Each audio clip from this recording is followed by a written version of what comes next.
and everyone needs to cut up their food at some point. Ideally, in our case, bushcrafting, it's cutting your food up at camp. Once you set base camp up, and it's supposed to be tough because the acids in the food really take their toll on the blade. And you also have to be precise. And as you can see, and this tomato here is a little bit soft, so it's actually a little bit tougher than I thought it was going to be. It's not a fresh, ripe tomato.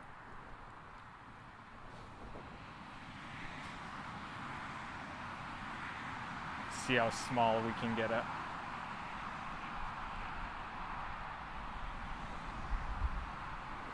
But as you can see from these thin slices, no problem with food prep. I'm just making smaller pieces with a delicate blade. And I mean the term delicate blade relatively. I mean, I've batoned with Moras before, my Mora Classic No. 2, and you can do it. I mean, you always take a risk because it's not a full tang knife. The tang goes to about right here. So anytime you don't have a full tang knife, you are taking a risk of damaging the blade and the tang. So if I'm gonna do tasks that require a little batoning, it's just to make smaller sticks for my fire. And that's it.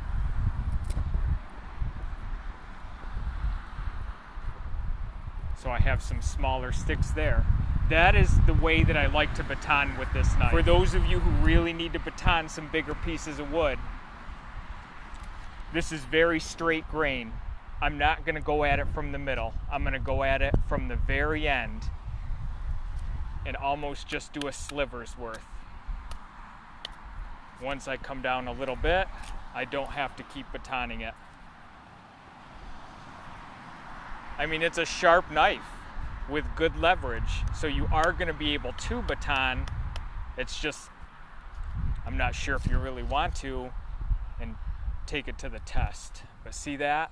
I can get slivers if I get a nice straight grain piece of wood. Take my time, just bat it in a little bit, carve it off.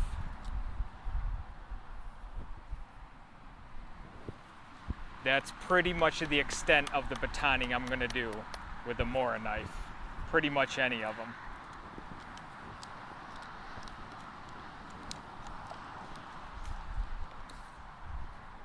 I know some of them say that they're a little bit thicker, like the Robust or the Bushcraft Black, and they can do a little bit more, which is true. But once again, remember, they're not full tang knives. And then right back to our technique. We have this stick. We want to make it thinner. There we go.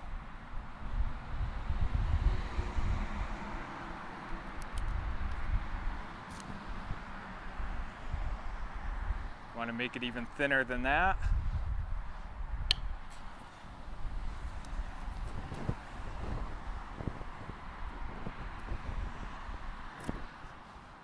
So just some different variations of batoning that I would do with the Mora Classic No. 1. And you get good angles with this. Being that it's a little bit smaller than the Mora Classic No. 2, you could really get into some good angles and just dig right in. I like it a lot.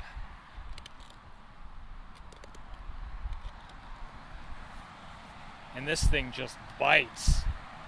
It's good.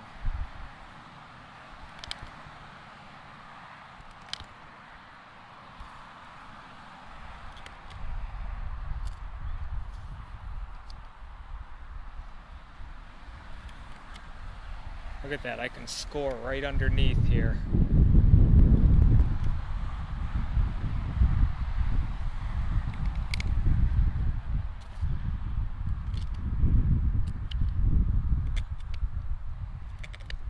Go a little bit deeper on that.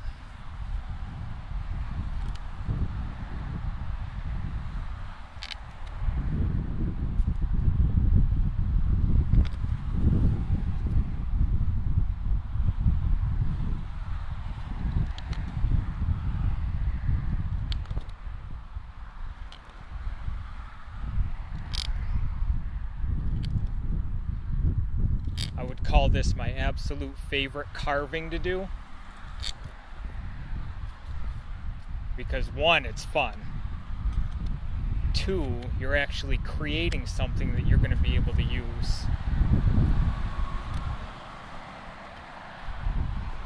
There we go, guys. There's our pot hook. This was great at making this pot hook. Look at that. It just reaches right up in there and scores.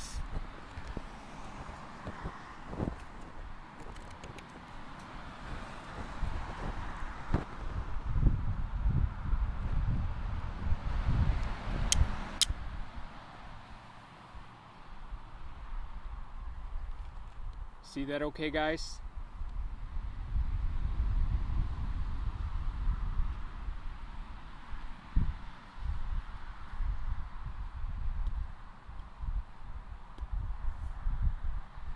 This piece of chert right here does not care that the Mora Classic No. 1 doesn't have a 90-degree spine. What this piece of chert cares about is that it's a 1095 high carbon steel blade, and the material that gets removed will cause it to spark a piece of char cloth. So there you go. No need to worry about not having a 90-degree spine when it comes to flint and steel fire, or chert and steel fire. Which, if you don't know by now, my absolute favorite type of primitive firecraft.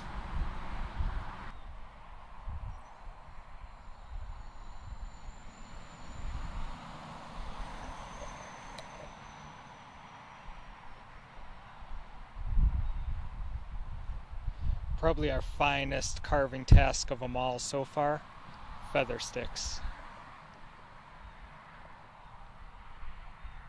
Very, very fine carving task. Nice and gentle, especially with a Scandi grind knife.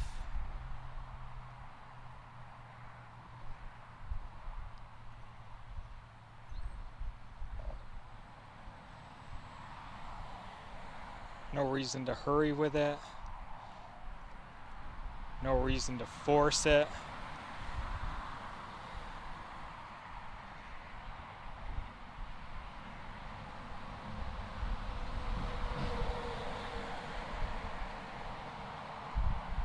Because that Scandi grind will bite in on you, and you won't get your desired feather sticks.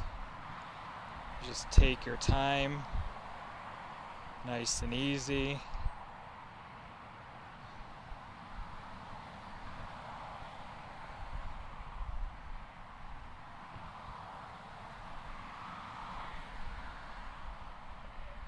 And they'll turn out exactly how you want them to.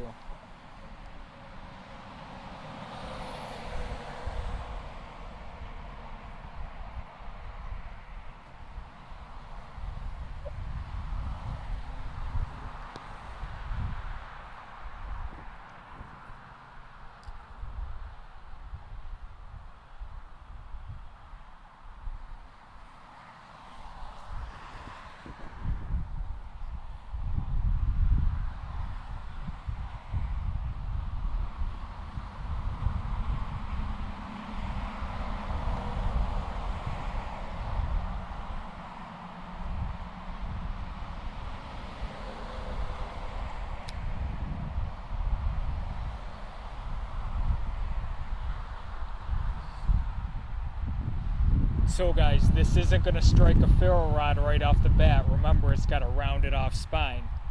But we're going to save this for after the modifications. So I don't have a vice grip here at the house, guys.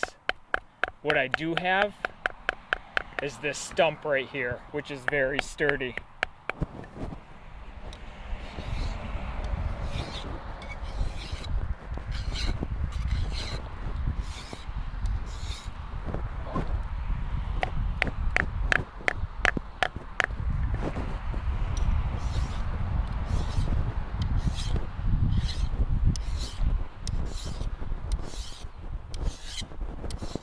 And when you're doing a spine modification on your Mora,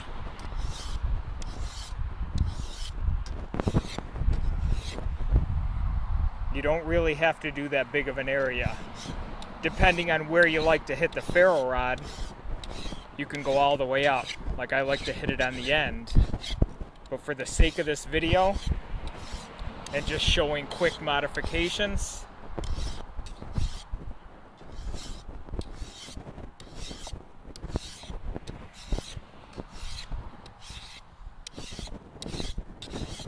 and I'm only going one direction, guys.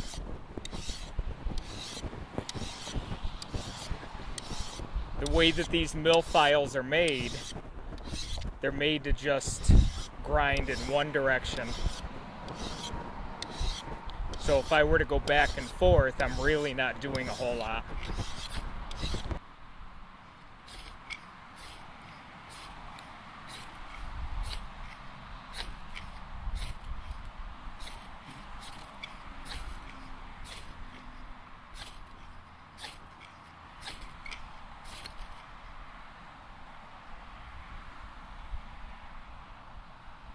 And there we go, guys.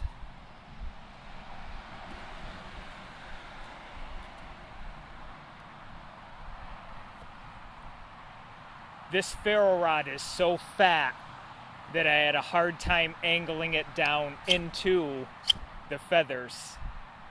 This thing is an absolute beast. That's why it's called the Super Monster Ferro Rod.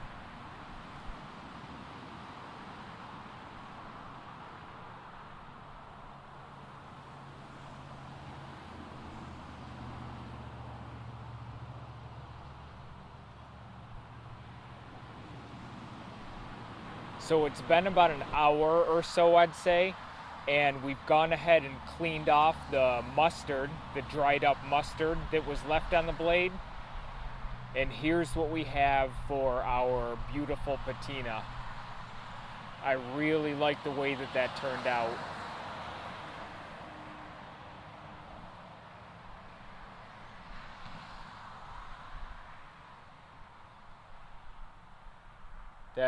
That's a very nice patina. And it'll wear off in no time with use, but that's all right. We'll force another one. And it's a classic for a reason. And if I could just steal a line that Spartan John's Dennis, my good friend from Spartan John, said in one of his videos, take it, beat on it, use the heck out of it. If it breaks on you, it's just a Mora. It didn't cost you very much. It's just a Mora. But if it lasts you years and gives you a lot of service, it's a Mora. Probably the best line I've ever heard about Mora knives, and I'm paraphrasing, of course. That's how I feel. I mean, if it's not everything you wanted it to be, it's just a Mora. If it exceeds expectations, like every Mora knife has done for me so far, it's a Mora. I really appreciate you watching, guys. I can't wait to shoot the next one. I'm not sure which Mora knife we're going to use yet, but I really look forward to continuing this series. I had a lot of fun, and I look forward to talking to you guys again down the road. Thank you so much for watching. Bye-bye, guys.